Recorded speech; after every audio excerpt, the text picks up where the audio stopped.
After future Trunks gets the location of the time machine, he decides to go see it, and Gohan asks to go too, which he allows. Bulma also heads there, so she and Dr. Brief put a pause in their project of reprogramming the androids. Once all three arrive, they check out the time machine, which it looks like something blasted its way out from the inside. They also find the eggshell inside of it, as well as figuring out that this time machine left the future years after Trunks did the first time, but it also arrived here before he came to the past the first time. Up on the lookout, even though he isn't the Guardian anymore, Kami would be watching their investigation of the time machine. After mentioning that he felt uneasiness for the last 4 years because of that time machine, he fills both Piccolo and Roshi in on his worries that they are about to face a creature that is far more powerful than the androids would have been. Back with Bulma, Trunks, and Gohan, Trunks reverts both time machines into capsules, though before they leave, Gohan finds a giant insect molt, which they figure that whatever molted the shell must have been what was in the egg in the time machine. Though Trunks also realizes that it hasn't been that long since the cicada-looking bug exited this shell. Regardless, Bulma would then head back to Capsule Corporation, while Trunks and Gohan go back to the lookout.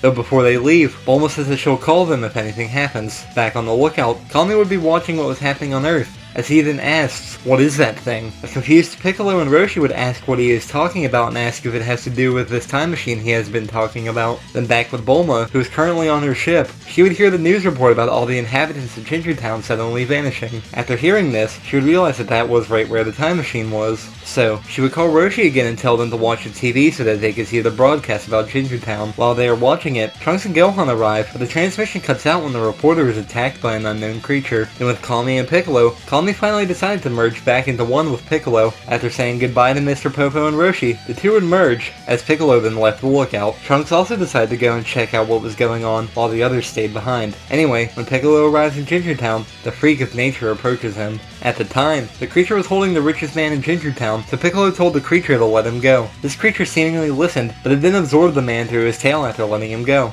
It then tells Piccolo that he is next, which he was shocked that the creature knew his name. Regardless, the creature then powers up, as they are shocked to feel the ki of Goku, Piccolo, Yamcha, and all the others emanating from this one creature. Regardless, the creature then refers to him as Piccolo again, but he says that he has the wrong person, as he then powers up as well. Back with Trunks, when he left to go investigate this, Krillin went with him as well. Anyway, back with Piccolo, since this creature killed everyone in the town, Piccolo decides not to hold back. As mentioned before, the androids were stronger than usual since Jiro knew about Super Saiyan. By extension, this would mean that this creature is stronger than normal as well. The heroes also are stronger from their more intense training, so like in the fight with Jiro, the scaling between the two is like the scaling between them in the actual series. They would be fighting blow for blow, but this creature would say that Piccolo isn't bad, but he also isn't in his perfect form. Piccolo then had him explain who sent him back in the time machine, which is when he reveals he sent himself. After using the Kamehameha, the creature grabs Piccolo from behind and drained his arm. Piccolo then seemingly gives up, as he has the creature explain who he is before absorbing him. He says that he is named Cell, that he was made by Dr. Jiro, and that he was made from the cells of all the heroes. After he points out the spy robot of Jiro's, Piccolo blasts it. The Cell then reveals that he was made beneath Jiro's lab, so this timeline Cell would still be there too. After revealing that he needed to absorb 17 and 18 to become perfect, Piccolo rips off his withered arm and regrows it, since he was tricking Cell that he was defeated just to get him to talk. The Cell does find out Piccolo merged with Kami. They are interrupted by the arrival of Trunks and Krillin. Piccolo then warns them to watch out for its tail, but as they were discussing the creature, Krillin let it slip that Goku is alive, which shocks Cell. He then vows to absorb the androids, as he uses the solar flare and escapes. Piccolo tried to chase after it, but it hit its ki so that it couldn't be found. Afterwards, the others wanted Piccolo to explain who Cell was, though he waited until after some of the other heroes arrived, like Roshi, Yamcha, and Tien, which Piccolo then fills them in on who Cell is and how he was created. Though, this time, their plan isn't to kill the androids, it's just to kill Cell. The heroes then decide to split up to look around, with Piccolo, Tien, and Roshi staying there. This means that Krillin, Trunks, and Yamcha are the ones to go and explore the lab. They do find the sub-lab, and this timeline's Cell in it, but without Bulma there to offer to reprogram it, Trunks destroys his version of Cell. They then destroy the entire sub-lab as well, but Trunks does gather some blueprints he thinks would help Bulma before they did. The two then head to Castle Corporation, while in the meantime, Piccolo, Roshi, and Tien continue their search for Cell. Though any time they notice his ki, he has already hidden himself by the time they arrive where they sensed it. 3 days later, at Goku's house, Chi-Chi found that Goku has finally woke up and recovered from the heart virus. As usual, Goku decides to go train in the hyperbolic time chamber, but since Chi-Chi still fights as well, she goes with him.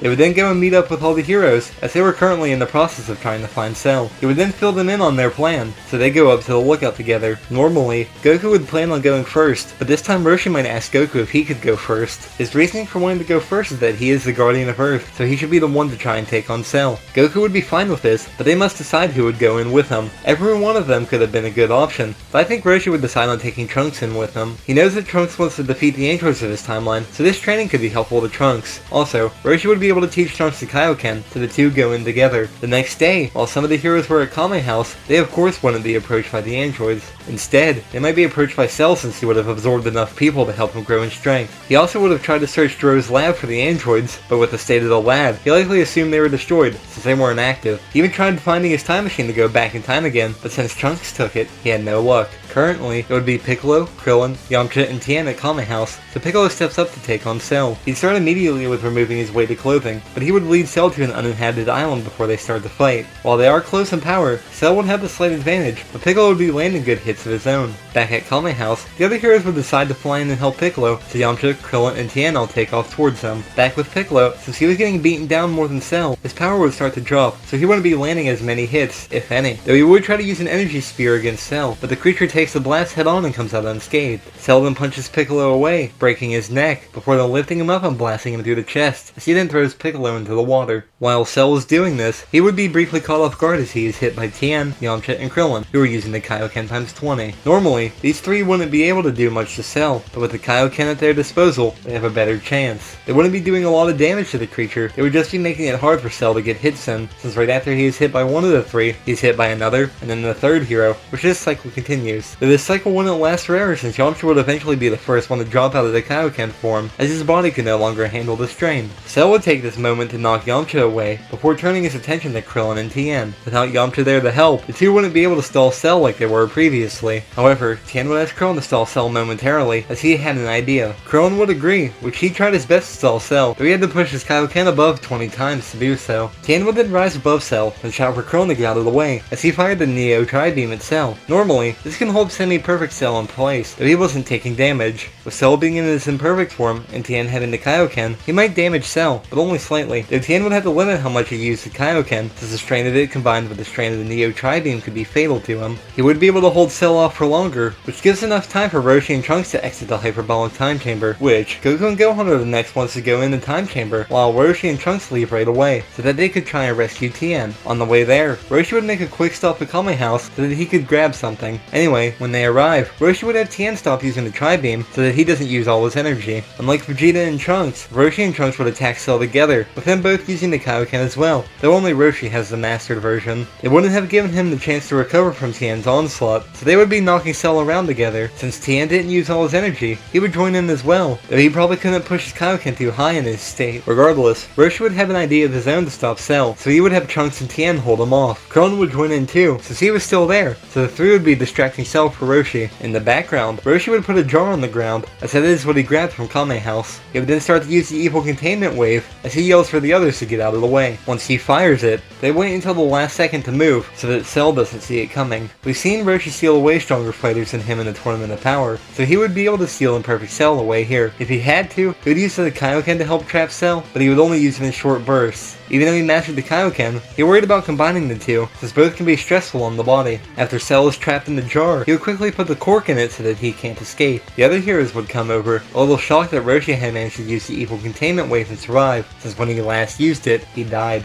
Though he was in rough shape, as he was worn out, but then again all of them were worn out from this. Regardless, he would pick up the jar, as they then went to the lookout together. They would fill all the other heroes in on what happened, minus Goku and Gohan, since they were in the time chamber currently. Anyway, with Cell now imprisoned, Roshi would lock the jar up inside of the lookout, so that Cell would never be released. The heroes would then go get the Dragon Radar from Bulma, as they then split up to gather the Dragon Balls. Once they are gathered in Nason and Shenron, they only have one wish this time, which is to revive all the people that were killed by Cell and the androids, since 19 and 20 did kill some people. Afterwards, even though they don't have to train, the remaining heroes will likely train in the time chamber as well. For Trunks' second day, he would likely choose to go in with Yamcha so that he could spend time with his father. Then as for Roshi, he would go in with Krillin for his second day so that he could test how the new turtle hermit is coming along. Now, Krillin would then use his second day of training to go into the chamber with Yamcha, just so that they could spar together for old time's sake. This leaves Goku and Gohan, who have only gone in once, and Tien, Piccolo, and Chi-Chi, who haven't gone in at all. Goku and Gohan will likely use their second days to train with Chi-Chi, with Goku and Chi-Chi going in first and then Gohan and Chi-Chi going in. This leaves Piccolo and Tien as the remaining two, so they would use their 2 days in the chamber together. After they all finished training, everyone would gather at Castle Corporation to celebrate the defeat of Cell. By this point, Bulma and Dr. Brief managed to reprogram the androids, so they would be there too. Though, this is also where Trunks would say his goodbyes, as he prepared to return to the future. As he left, all the heroes waved goodbye to him, so he waved bye as well. Though before I get into the future part of the timeline, it came to my attention that I made a mistake in the video about the future. I accidentally said that Vegeta was alive in it, even though he would have been killed by Goku. So, as a correction of that, just ignore the part where I mentioned Vegeta's fight with the androids. Anyway, when Trunks arrives back in the future, he would explain everything that happened in the past to his mom. They are eventually interrupted by a broadcast about the androids attacking Parsley City. Since Trunks learned the Kaioken in the past, and even how to master it, he took off to fight the androids. When he arrives, 18 was destroying the place since she lost the video game, but his arrival interrupts them.